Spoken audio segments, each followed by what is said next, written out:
नमस्कार, आप देख रहे हैं न्यूज 18। मैं हूं आपके साथ मेनका चौधरी। इस बुलेटिन में खबरें उत्तराखंड से। देहरादून से सबसे पहले खबर, जहां आज दून यूनिवर्सिटी में प्रवासी उत्तराखंडी सम्मेलन का आयोजन किया गया, जिसका उद्घाटन सीएम धामी ने किया। सीएम धामी की पहल पर पहली बार उत्तराखंड प्रवासी उत्तराखंडी सम्मेलन का आयोजन कर रहा है।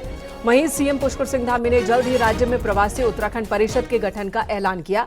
इसी के साथ प्रवासियों को जानकारी के लिए एक डेडिकेटेड वेबसाइट भी तैयार की जा रही है, ये जानकारी भी दी।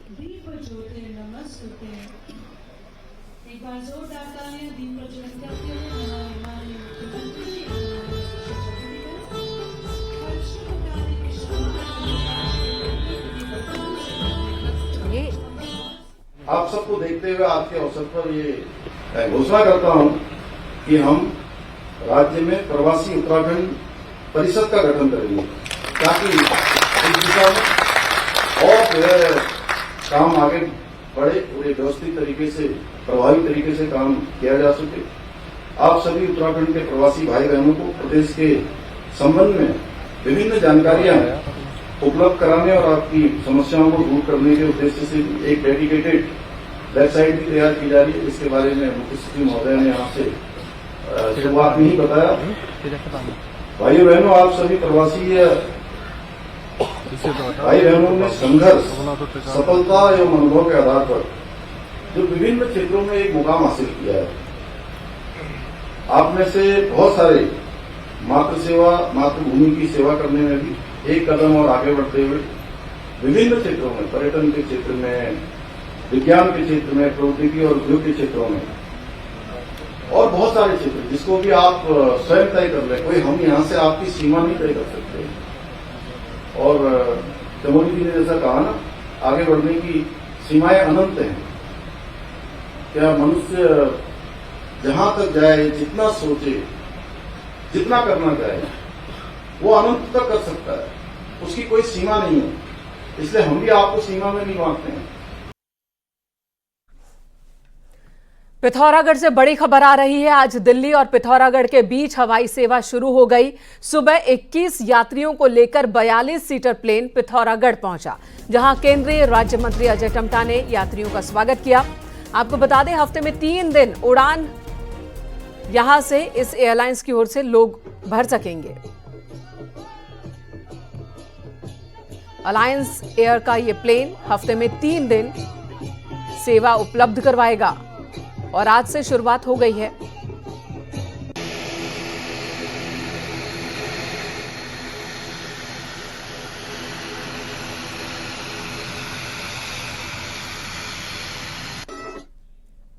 उत्तरकाशी से खबर, जहां कल सीएम धामी के दौरे के बाद हिंदूवादी संगठनों के प्रदर्शन पर लाठीचार्ज कराने के जिम्मेदार अधिकारियों पर एक्शन हुआ। डीएसपी प्रशांत कुमार और एडीएम रजा अब्बास को जिला मुख्यालय अटैच किया गया है। वहीं विवादित मस्जिद की जमीन की दोबारा जांच कराने का सीएम धामी ने आदेश दिया है।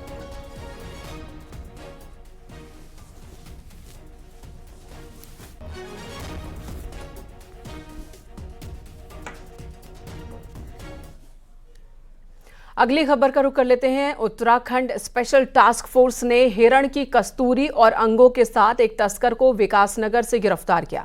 दरअसल तस्कर हिरण के अंग और कस्तूरी को लाखा मंडल इलाके से लेकर विकासनगर में किसी दिल्ली की पार्टी को बेचने के लिए आया था, वो जिसकी कीमत 30 लाख रुपए बताई जा रही है। इस मामले में जानकारी देते हुए एसपी एसटीएफ चंद्र मोहन का कहना है कि WCCB दिल्ली की सूचना पर यह ज्वाइंट ऑपरेशन चलाया गया, जिसमें टीम ने आरोपी कृष्ण कुमार को अरेस्ट किया है। आरोपी कृष्ण कुमार से मिली जानकारी के मुताबिक कस्तूरी हिरण को किसी और ने मारा था, जिसे बेचने का काम कृष्ण कुमार कर रहा था, जिसमें कि एक वन्य जीव तस्कर को एक कस्तूरी मृग की कस्तूरी के साथ और 2 पंजों के साथ विकासनगर क्षेत्र में कल गिरफ्तार किया गया है। और ये जो तस्कर है, ये मीडिएटर था, जो मारने वाला तस्कर है और जहां इसको बेचने था उनके बीच में एक मीडिएटर था, जिसका नाम कृष्ण कुमार है। इसका मतलब ये परफ्यूम और इस तरह का कोई इत्र या सुगंधित पदार्थ बनाने में जो है इसका मस्क का प्रयोग किया जाता है। हरिद्वार में हर की पैड़ी के पास गंगा में बहकर आ रही एक बुजुर्ग महिला की जान बच गई है। गंगा घाट पर मौजूद स्थानीय लोगों ने महिला को पानी से बाहर निकाला और जिला अस्पताल ले गए। हालांकि महिला की पहचान अभी तक नहीं हो पाई है। बताया जा रहा है कि बुजुर्ग महिला सर्वानंद घाट पर स्नान कर रही थी और इसी दौरान वो पानी के तेज बहाव में बह गई। हर की पैड़ी की तरफ जाने वाली गंगा की धारा के एक टापू पर फंस गई थी, जिसे वहां मौजूद लोगों ने बचाया।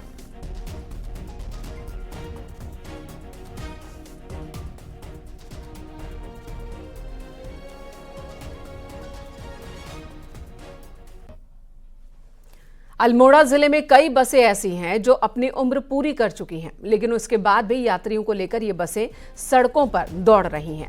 पहाड़ों पर कई जगह रोडवेज की बसों की भारी कमी है, जिसकी वजह से लोगों को प्राइवेट गाड़ियों में यात्रा करनी पड़ती है। आपको बता दें कि मरचूला में हादसे की शिकार हुई गढ़वाल मोटर ऑनर्स यूनियन की बस भी 15 साल पुरानी थी, उसके बाद भी सड़क पर चल रही थी।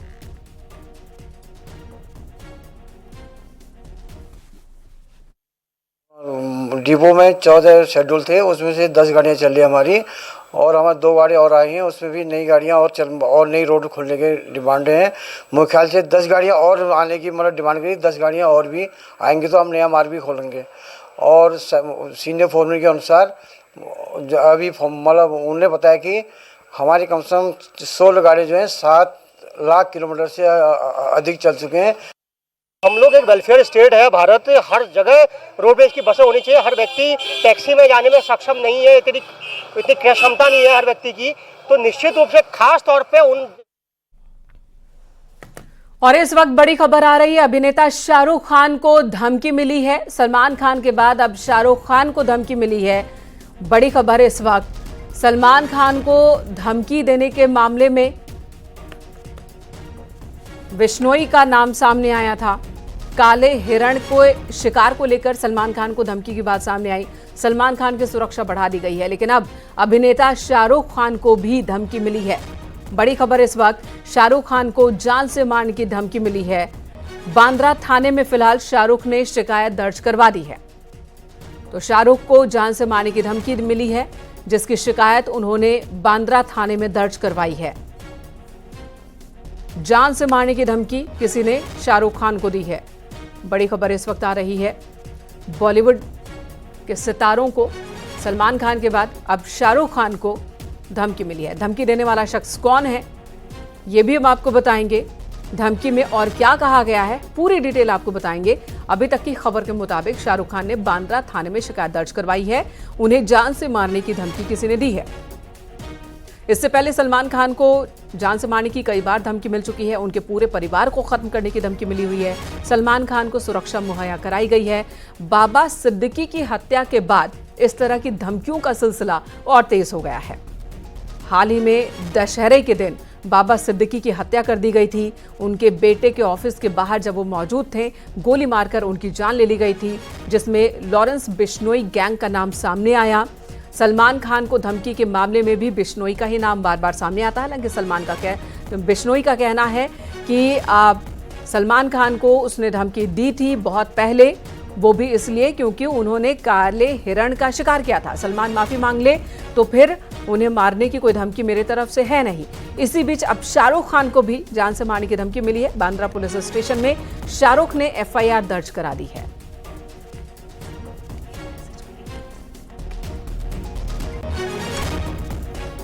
बड़ी खबर इस वक्त, शाहरुख खान को जान से मारने की धमकी, किसी शरारती तत्व का ये काम है।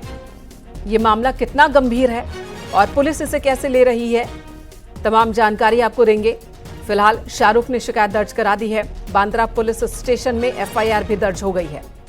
अभिनेता शाहरुख को धमकी देने के मामले में केस दर्ज हो चुका है।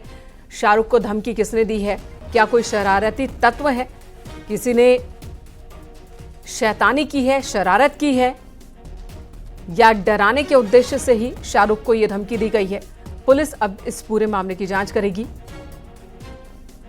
बीते दिनों उत्तर प्रदेश के मुख्यमंत्री योगी आदित्यनाथ को भी जान से मारने की धमकी मिली थी और मुंबई में मौजूद उस महिला तक पुलिस पहुंच भी गई थी, जिसके नंबर से मुंबई पुलिस को मैसेज आया था धमकी भरा। योगी आदित्यनाथ को जान से मारने की धमकी वाला मैसेज। उस मामले में मुंबई पुलिस ने एक्शन लिया, उस महिला को हिरासत में ले लिया। जिसके नंबर से धमकी आई थी।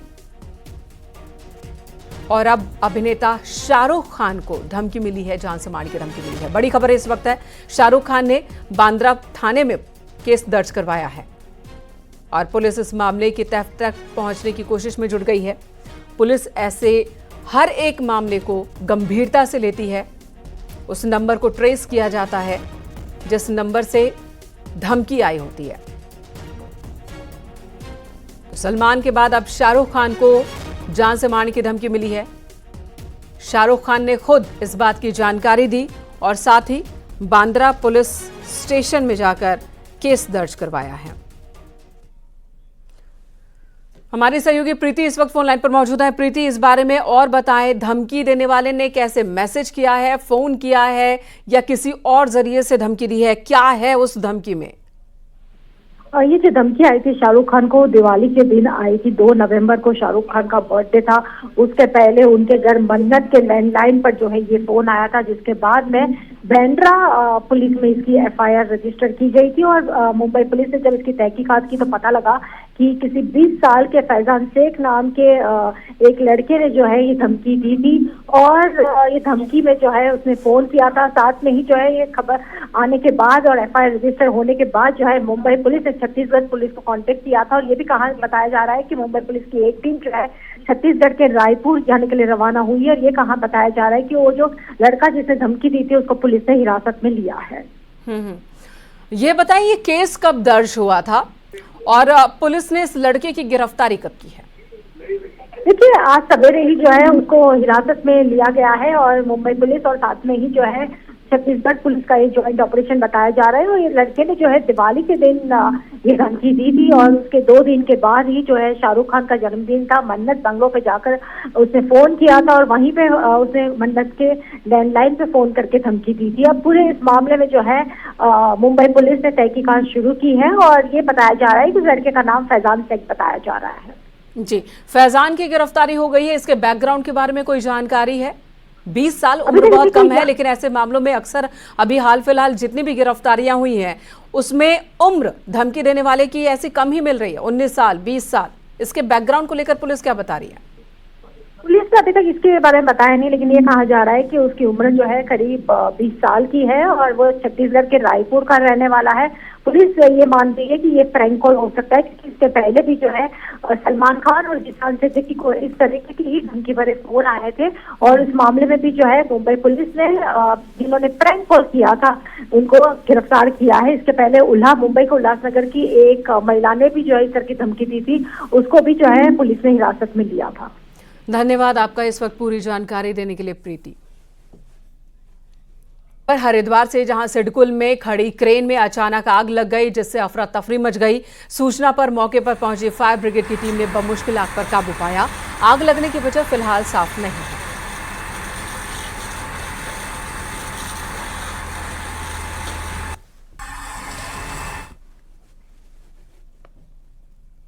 गढ़वाल सांसद अनिल बलूनी ने सोशल मीडिया पर पोस्ट किया। बलूनी ने लिखा, कई लोगों ने लोकसभा चुनाव के दौरान मुझसे सीडीएस जनरल बिपिन रावत के गांव तक पक्की सड़क न होने के बारे में बताया था। लोकसभा चुनाव के बाद से मैं लगातार इसके लिए काम कर रहा था।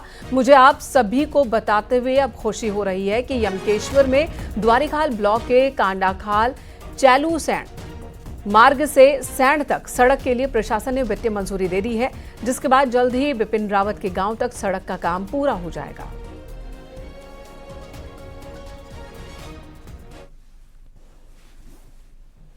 उत्तराखंड के हाइड्रो प्रोजेक्ट पर लगातार विरोध की वजह से ब्रेक लग गया। कुछ मामले कोर्ट में पेंडिंग हैं तो कुछ पर काम शुरू हुआ ही नहीं, जिसकी वजह से प्रदेश को लगातार बिजली की कमी से जूझना पड़ रहा है। और ऐसे में सोलर एनर्जी एक एडिशनल ऑप्शन बनकर सामने आया है। आखिर ये पूरा मामला है क्या, आपको दिखाते हैं।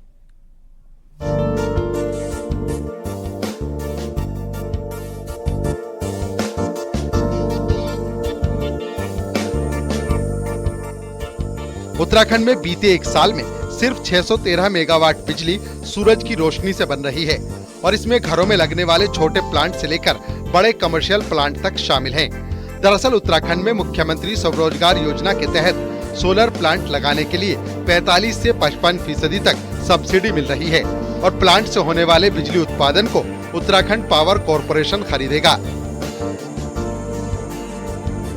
उत्तराखंड सरकार द्वारा मुख्यमंत्री स्वरोजगार योजना के तहत 200 किलोवाट तक के प्रदेश के नागरिक उसको लगा सकते हैं, और जिसमें कि उनको सब्सिडी का भी लाभ, बहुत अच्छा सब्सिडी का लाभ है लगाने में, और फिर उसके बाद वो बिजली हम लोग क्रय करेंगे। वहीं प्लांट लगाने वाले ऑपरेटर्स का कहना है कि पहले सोलर पावर प्लांट लगाने में काफी दिक्कतें थी, लेकिन धामी सरकार जब से सब्सिडी दे रही है तब से कमर्शियल प्लांट लगाने वालों को फायदा हो रहा है। वहीं घरेलू उपभोक्ता भी अपने घरों की छतों पर सोलर पावर प्लांट लगाकर 70,000 से 1 लाख रुपए तक की महीना कमाई कर रहे हैं। तो 75,000 रुपये उसको मिलता है, लेकिन तब जब सब्सिडी के बाद और ये लोन खत्म हो जाता है तो 3 से 5 साल के आसपास में लोन खत्म हो जाता है।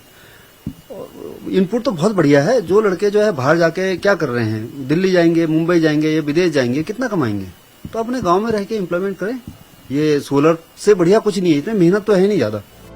जिस तरह से प्रदेश में सौर ऊर्जा से बिजली इन सोलर प्लांटों से मिल रही है, उसी तरह अब प्रदेश में पवन ऊर्जा से बिजली उत्पादन की तैयारियां चल रही हैं, जो भविष्य में बिजली उत्पादन के लिए नई क्रांति होगी। न्यूज़ 18 के लिए देहरादून से सत्येंद्र बर्तवाल की रिपोर्ट।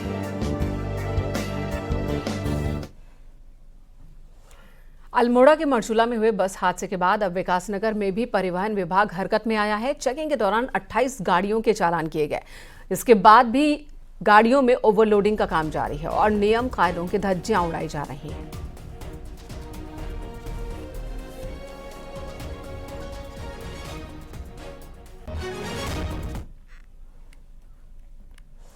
ऋषिकेश में डोईवाला के एक घर में वॉशिंग मशीन के अंदर सांप घुस गया। जब महिला ने कपड़े धोने के लिए मशीन का ढक्कन खोला तो उसके होश उड़ गए। मशीन के अंदर फन फैलाकर सांप बैठा हुआ था। उसके बाद वन विभाग की टीम को जानकारी दी गई। वन विभाग ने सांप का रेस्क्यू किया और उसे जंगल में छोड़ा।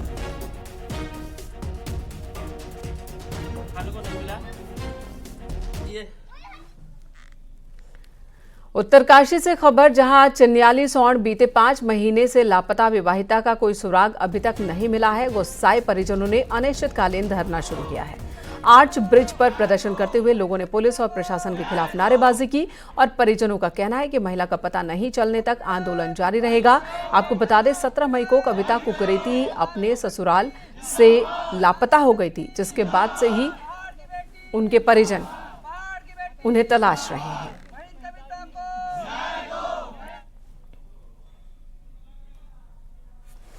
चक्राता की खूबसूरत वादियों में एक गुमनाम झरना मौजूद है, जिसे विकसित करने की मांग उठ रही है। देखिए ये रिपोर्ट। पहाड़ों के राजा कहे जाने वाले मशहूर पर्यटक स्थल चक्राता के हरे भरे मनमोहक प्राकृतिक नजारों के बीच बसा है मेसेसा गांव। ये खूबसूरत जगह समुद्र तल से 1900 मीटर की ऊंचाई पर मौजूद है। गांव में दाखिल होते ही कुदरत की खूबसूरत नजारे मन को मोह लेते हैं। गांव में एक खूबसूरत झरना यहाँ के प्राकृतिक सौंदर्य में 4 चांद लगा रहा है। ग्रामीणों ने इस झरने को नाम दिया है मेसासा फॉल। वहीं लोग मेसासा फॉल को डेवलप करने की मांग कर रहे हैं। हम लोग चाहते हैं कि जो मेसासा के बगल में जो झरना है, जो फॉल है यहाँ पे, इसको डेवलप किया जाए। डेवलप का मतलब ये, यहाँ पे एक तो रोड की सुविधा नहीं है। हम लोग पैदल आना पड़ता है, लगभग 1 किलोमीटर मान के चलिए आप। बड़े मुश्किल से यहाँ तक पहुँचते हैं हम लोग। आज झाड़ियाँ झुड़ियाँ काट के हम लोग यहाँ तक पहुँचे हैं और यहाँ से लगभग 1 या 1.5 किलोमीटर की यहाँ की रोड कटनी है। यहाँ तक ये रोड कटने के बाद यहाँ का डेवलप हो सकता है, जब यहाँ प्लान रुकेगा। मेसासा फॉल पर पहुँचने के लिए 1 किलोमीटर का पैदल सफर तय करना पड़ता है। वहीं लोगों की मांग है कि सरकार फॉल तक सड़क का निर्माण कराए और इस खूबसूरत जगह को पर्यटक स्थल के रूप में विकसित किया जाए। चाहते हैं कि इसको एक बड़ा रूप दिया जाए और ये पर्यटन के दृष्टि से विकसित हो। यहाँ के नौजवान जो पलायन कर रहे हैं वो यहाँ पे अपने व्यवसाय खोलें। मैं तो ये कहूँगा कि उत्तराखंड सरकार से मेरी ये मांग है कि इस जगह को डेवलप किया जाए। जिस तरह पे टाइगर फॉल को डेवलप किया है, ये उससे भी सुंदर जगह है। पर्यटन को बढ़ावा मिलेगा और रोजगार की दिशा में सिर्फ एक मेसासा गांव नहीं, बगल में एक कोरू खत है, पूरी बेलाड़ खत है। इन दोनों खतों की यहाँ पे जमीनें हैं, दोनों खतों को रोजगार मिलेगा। मेसासा फॉल को विकसित होने से यहाँ पर्यटक पहुँचेंगे, जिससे पर्यटन कारोबार बढ़ेगा और लोगों को रोजगार भी मिलेगा। उत्तराखंड सरकार पर्यटन की दिशा में लगातार बेहतर प्रयास कर रही है, लेकिन आज भी कुछ स्थल ऐसे हैं जो गुमनाम है। आज ऐसे ही गुमनाम स्थल पर हम पहुंचे हैं। मेरे ठीक पीछे यदि आप तस्वीर देख पा रहे होंगे, ये ना तो टाइगर फॉल है और ना ही केम्प्टी फॉल है। ये मैसासा का वाटरफॉल है जो अभी तक गुमनाम है, लेकिन यहाँ के जो लोग हैं वो अभी इसे आबाद करना चाहते हैं और आबाद करने के बाद लोगों का कहना कि यदि इसे आबाद किया जाता है तो कहीं ना कहीं पर्यटन की दिशा में बेहतर प्रयास होंगे और रोजगार के भी अवसर खुलेंगे। मैसासा वाटरफॉल से कुलदीप चांद, न्यूज़ 18। ऋषिकेश में महापर्व छठ की रौनक बाजारों में भी दिख रही है। सूर्य की उपासना से जुड़ा ये पर्व मौसमी फलों, सब्जियों और खासकर गन्ने से मनाया जाता है। इसमें व्रत लेने वाले श्रद्धालु फलों की टोकरी सजाकर सूर्य को अर्घ्य देते हैं। आज डूबते सूर्य को अर्घ्य दिया जाएगा।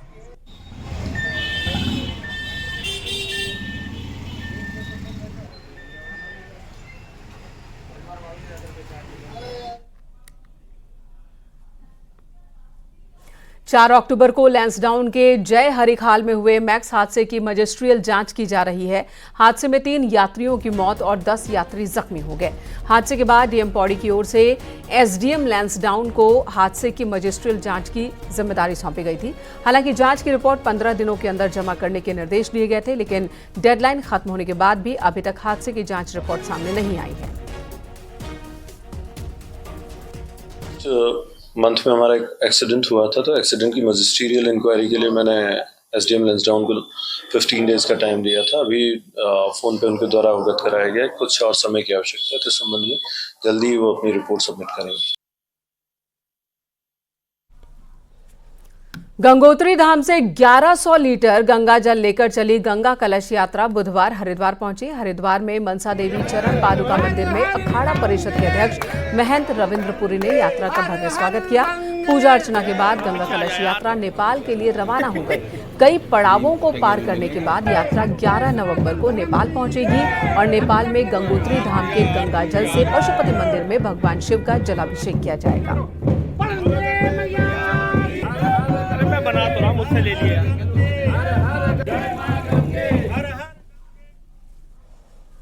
उत्तरकाशी में पर्यटन को बढ़ावा देने और स्थानीय युवाओं को स्वरोजगार से जोड़ने के लिए जोशियाड़ा झील में नौकायन, राफ्टिंग और वाटर स्पोर्ट्स का कार्यक्रम किया गया। पर्यटन को बढ़ावा देने और स्थानीय युवाओं को स्वरोजगार से जोड़ने के लिए जोशियाड़ा झील में बड़े स्तर पर वाटर स्पोर्ट्स का आयोजन किया गया।